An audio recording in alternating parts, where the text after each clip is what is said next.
سورہ جمعہ مدنی سورہ ہے اور اس میں 11 آیتیں ہیں۔ بسم اللہ الرحمن الرحیم، اللہ کے نام سے جو بڑا مہربان نہایت مشفق ہے۔ ترجمہ: جو کچھ آسمانوں میں اور جو کچھ زمین میں ہے وہ اللہ کی تسبیح کر رہا ہے، جو بادشاہ پاکیزہ صفات، صاحب عزت اور صاحب حکمت ہے۔ وہی تو ہے جس نے مکہ والوں میں ایک رسول بھیجا ہے جو انہی میں سے ہے، جو ان کے سامنے آیتوں کی تلاوت کرتا ہے اور انہیں پاک و پاکیزہ بناتا ہے اور انہیں کتاب و حکمت کی تعلیم دیتا ہے۔ اگرچہ یہ لوگ پہلے واضح گمراہی میں تھے اور دوسرے لوگوں کے لیے بھی مبعوث ہوئے جو ابھی ان سے ملحق نہیں ہوئے، اور وہ غالب اور صاحب حکمت ہے۔ یہ اللہ کا فضل ہے، جسے چاہے عطا فرما دے، اور اللہ صاحب فضل عظیم ہے۔ جن لوگوں کو توریت کا حامل بنایا گیا تھا مگر انہوں نے اس کا بار نہیں اٹھایا، ان کی مثال اس گدھے جیسی ہے جس پر کتابیں لدی ہوئی ہوں۔ اس سے بھی زیادہ بری مثالیں ان لوگوں کی ہیں جنہوں نے اللہ کی آیتوں کو جھٹلا دیا ہے، اور اللہ ظالم لوگوں کی ہدایت نہیں کیا کرتا۔ اے نبی، آپ ان سے فرما دیجئے کہ اے یہودیو، اگر تمہیں یہ گھمنڈ ہے کہ باقی لوگوں کو چھوڑ کر صرف تم ہی اللہ کے چہیتے ہو تو موت کی تمنا کرو اگر اپنے دعوے میں سچے ہو، لیکن یہ ہرگز اس کی تمنا نہ کریں گے ان کے اعمال کے سبب جو یہ پہلے کر چکے ہیں، اور اللہ ظالموں کو اچھی طرح جانتا ہے۔ آپ فرما دیجئے کہ تم لوگ جس موت سے فرار اختیار کر رہے ہو وہ تمہیں آ کر رہے گی، پھر تمہیں اس کی طرف لوٹایا جائے گا جو غیب و شہود کا جاننے والا ہے۔ وہ تمہیں بتا دے گا کہ تم کیا کچھ کیا کرتے ہو۔ مذکور آیت کا ترجمہ ہے: جو کچھ آسمانوں اور جو کچھ زمینوں میں ہے وہ اللہ کی تسبیح کر رہا ہے، جو بادشاہ پاکیزہ صفات، صاحب عزت اور صاحب حکمت ہے۔ مذکور آیت کا ترجمہ ہے: وہی تو ہے جس نے مکہ والوں میں ایک رسول بھیجا ہے۔ امیین سے مراد وہ لوگ ہیں جن کے پاس کوئی کتاب نہیں ہے۔ مذکور آیت کا ترجمہ ہے: جو انہی میں سے ہے جو ان کے سامنے آیتوں کی تلاوت کرتا ہے اور انہیں پاک و پاکیزہ بناتا ہے، ان کے خبیث عقیدوں سے اور ان کی عادتوں کو سنوارتا ہے۔ مذکور آیت کا ترجمہ ہے: اور انہیں کتاب و حکمت کی تعلیم دیتا ہے، یعنی قرآن اور شریعت کی۔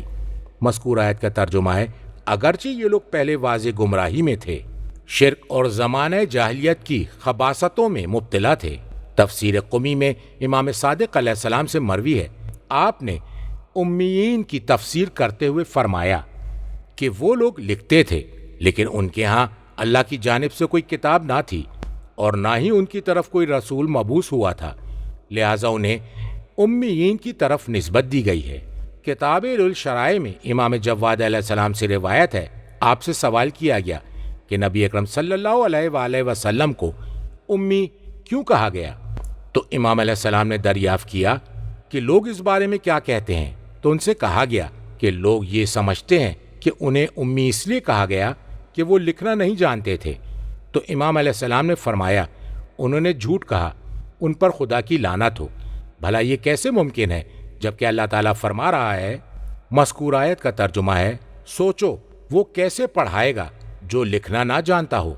خدا کی قسم، رسول اللہ صلی اللہ علیہ وآلہ وسلم پڑھتے اور لکھتے تھے۔ 72 یا فرمایا 73 زبانوں میں انہیں امی اس لیے کہا گیا کہ وہ مکے کے رہنے والے تھے، اور مکہ امہات القریٰ میں سے ہے، اور وہ اللہ تعالیٰ کے قول سے ثابت ہے: لِتُنذِرَ ام القریٰ ومن حولہا۔ سورہ انعام آیت 92۔ اور یہ حدیث سورہ اعراف کی آیت 157 کی ذیل میں گزر چکی ہے۔ مذکور آیت کا ترجمہ ہے: اور دوسرے لوگوں کے لیے بھی مبعوث ہوئے جو ابھی ان سے ملحق نہیں ہوئے۔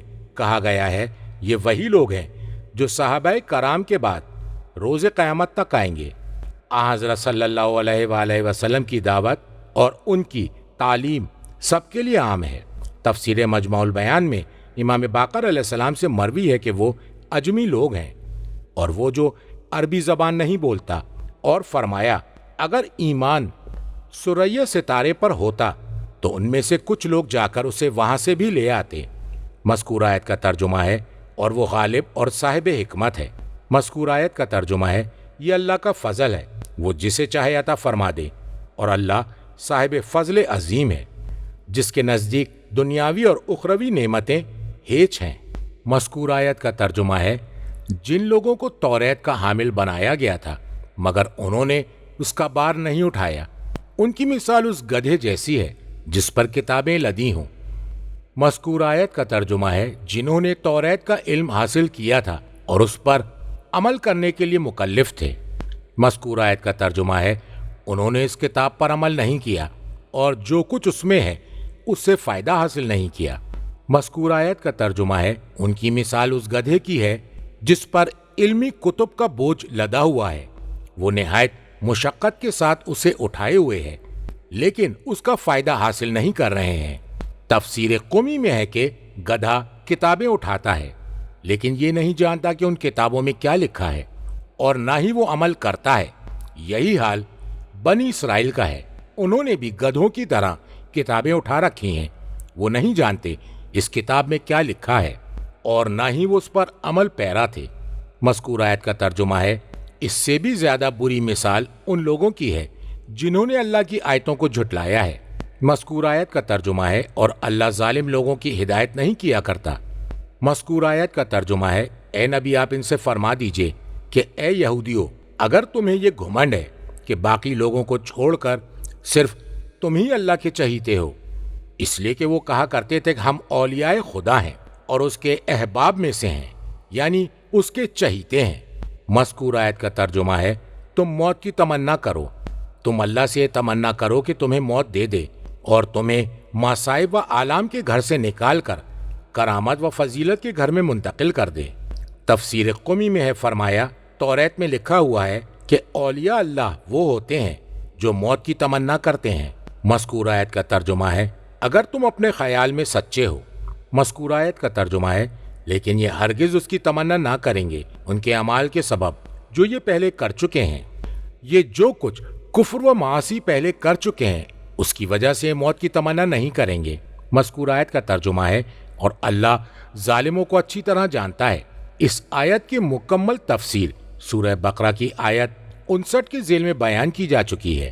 مذکور آیت کا ترجمہ ہے آپ فرما دیجئے کہ تم لوگ جس موت سے فرار اختیار کر رہے ہو اور تم اپنی زبان سے اس کی تمنا کرتے ہوئے ڈر رہے ہو کہ کہیں وہ موت تم تک پہنچ نہ جائے اور تمہارے اعمال کے سبب تمہیں گرفت میں نہ لے لیا جائے۔ مذکور آیت کا ترجمہ ہے وہ تمہیں آ کر رہے گی، تم اسے ہرگز گم نہ کرو گے، وہ تم سے مل کر رہے گی۔ تفسیر قمی میں امیر المومنین علیہ السلام سے مروی ہے فرمایا اے لوگو، ہر شخص اپنے فرار کے وقت اس چیز سے ملاقات کرتا ہے وہ جس سے راہ فرار اختیار کر رہا تھا، اور موت نفس کو اپنی طرف کھینچ رہی ہے اور اس سے بھاگنا اسے پا لینا ہے۔ کتاب کافی میں امام صادق علیہ السلام سے اس آیت کے بارے میں مروی ہے فرمایا کہ تم سالوں کا شمار کرو، پھر مہینوں کی گنتی کرو، پھر دنوں کو گنو، پھر گھنٹوں کو شمار کرو، پھر نفس کو گنو۔ مذکور آیت کا ترجمہ ہے جب ان کا مقرر وقت آ جائے گا تو وہ اس سے لمحہ بھر نہ پیچھے ہوں گے نہ آگے۔ مذکور آیت کا ترجمہ ہے پھر تمہیں اس کی طرف لوٹایا جائے گا جو غیب و شہود کا جاننے والا ہے، وہ تمہیں بتا دے گا کہ تم کیا کچھ کرتے رہے ہو تاکہ اسی کے مطابق جزا دے۔ ترجمہ اے ایمان لانے والو، جمعے کے دن جب نماز کے لیے پکارا جائے تو تم اللہ کے ذکر کی طرف دوڑو اور خرید و فروخت چھوڑ دو، اسی میں تمہارے لیے بھلائی ہے اگر تم جانتے ہو۔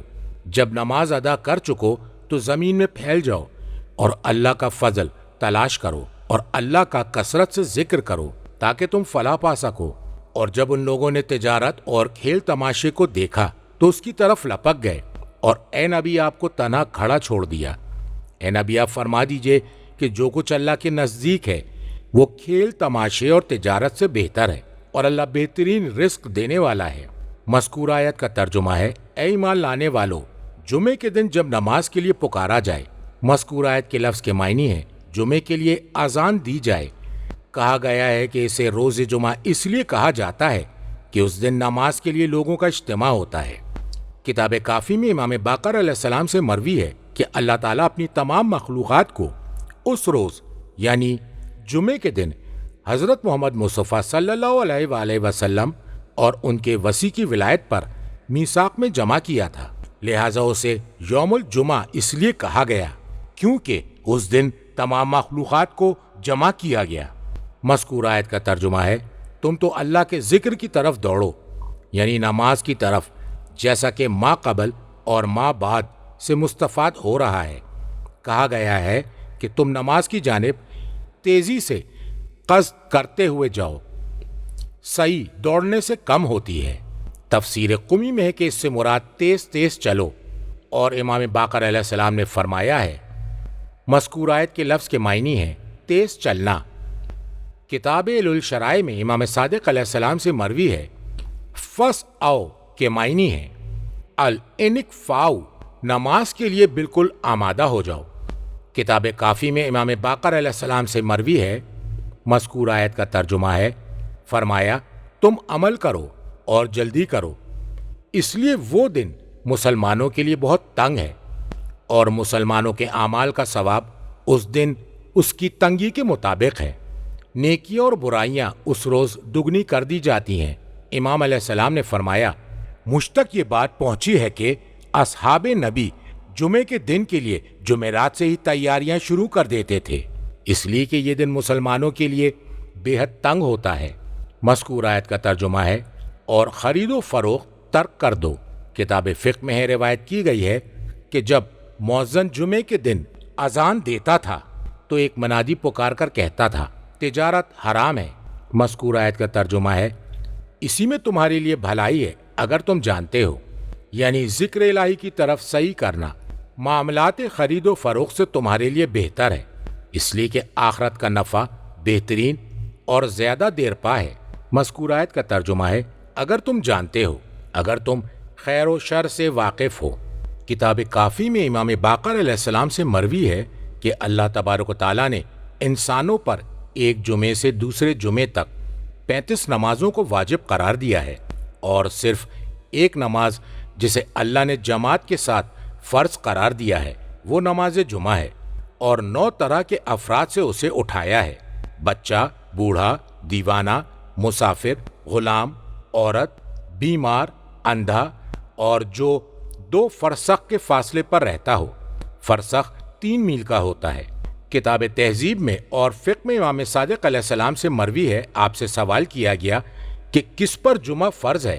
امام علیہ السلام نے فرمایا مسلمانوں میں سے 7 طرح کے افراد پر جمعہ فرض ہے۔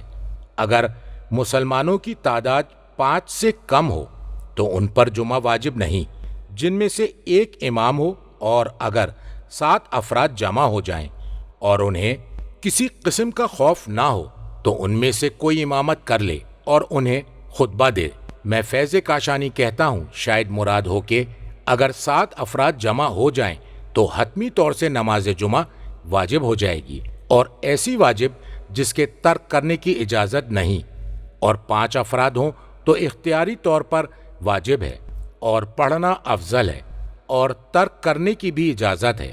اور اسی طرح مختلف احادیث میں جو 5 اور 7 نفر سے متعلق وارد ہوئی ہیں توافق ہو سکتا ہے، اور اس کی تائید وجوب کے لیے 5 افراد میں لام سے متعدی کرنا ہے، اور 7 افراد میں لفظ اعلیٰ لایا گیا، اور اگر ان کی تعداد 5 سے کم ہو تو نہ ان پر جمعہ واجب ہے اور نہ ہی ان کے لیے جمعہ ہے، بلکہ ان کے لیے حتمی طور سے 4 رکعت نماز واجب ہے، یعنی ظہر کی نماز پڑھیں۔ اور نماز جمعہ کے وجوب کے بارے میں احادیث حسر و حساب سے باہر ہیں۔ مذکور آیت کا ترجمہ ہے پس جب نماز ادا کر چکو تم نماز ادا کر لو اور اس سے فارغ ہو جاؤ۔ مذکور آیت کا ترجمہ ہے تو زمین میں پھیل جاؤ اور اللہ کا فضل تلاش کرو۔ تفسیر مجمع البیان اور محاسن میں امام صادق علیہ السلام سے مروی ہے کہ نماز روز جمعہ اور زمین میں پھیلنا روز ہفتہ، اور کتاب عیون اور قمی میں اسی مفہوم کی روایت ملتی ہے۔ تفسیر مجمع البیان میں امام صادق علیہ السلام سے مروی ہے فرمایا کہ میں اس حاجت و ضرورت کے لیے روانہ ہوتا ہوں اللہ نے جس کی ذمہ داری لے رکھی ہے، اور میں تو محض اس لیے روانہ ہوتا ہوں کہ التماس کروں کہ اللہ مجھے دیکھ لے کہ میں طلب حلال کے لیے روانہ ہو چکا ہوں۔ کیا تم نے اللہ تعالیٰ کا قول نہیں سنا؟ مذکور آیت کا ترجمہ ہے اور نبی اکرم صلی اللہ علیہ وآلہ وسلم سے انس نے روایت کی ہے۔ مذکور آیت کا ترجمہ ہے فرمایا کہ طلب دنیا کے لیے نہیں بلکہ مریض کی عیادت، جنازے میں شرکت اور برادر ایمانی سے ملاقات کرنے کے لیے۔ مذکور آیت کا ترجمہ ہے اور اللہ کا کثرت سے ذکر کرو تم اللہ کو اپنے جملے حالات میں یاد کرو، اس کی یاد کو صرف نماز تک محدود نہ رکھو۔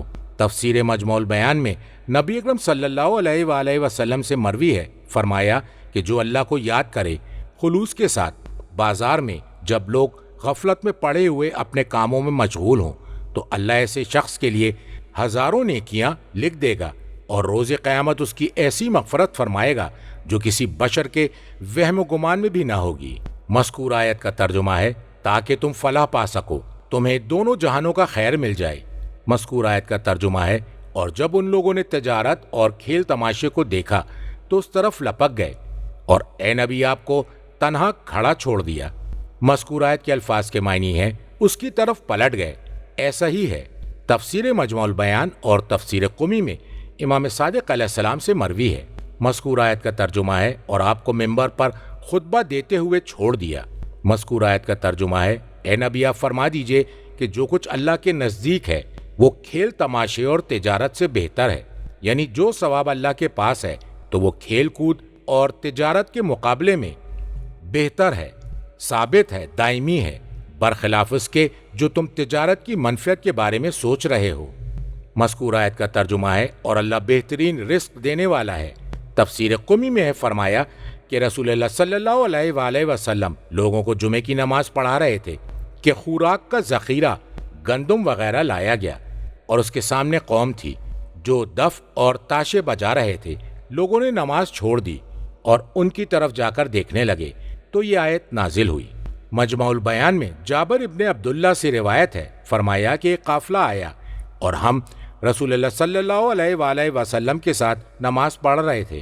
لوگ اس کی طرف کھسک گئے، صرف 12 افراد بچ رہے تھے جن میں سے ایک میں تھا، تو آیت نازل ہوئی۔ ایک روایت میں فرمایا جس کے قبضے میں میری جان ہے، اگر تم سب کے سب یکے بعد دیگرے چلے جاتے اور تم میں کوئی نہ بچتا تو وادی میں آگ تم سب کو بہا کر لے جاتی۔ کتاب ثواب الاعمال اور مجموع البیان میں امام صادق علیہ السلام سے مروی ہے، ہر مومن پر واجب ہے اگر وہ ہمارا شیعہ ہے کہ وہ شب جمعہ میں سورہ جمعہ کی تلاوت کرے اور صبح اس میں ربک الاعلی پڑھے اور نماز ظہر میں سورہ جمعہ اور سورہ منافقون پڑھے۔ اگر وہ ایسا کرے گا تو گویا کہ وہ رسول اللہ صلی اللہ علیہ وآلہ وسلم کے عمل کے مطابق عمل کرے گا اور اس کا ثواب اور اس عمل کی جزا اللہ کے ذمے جنت ہے۔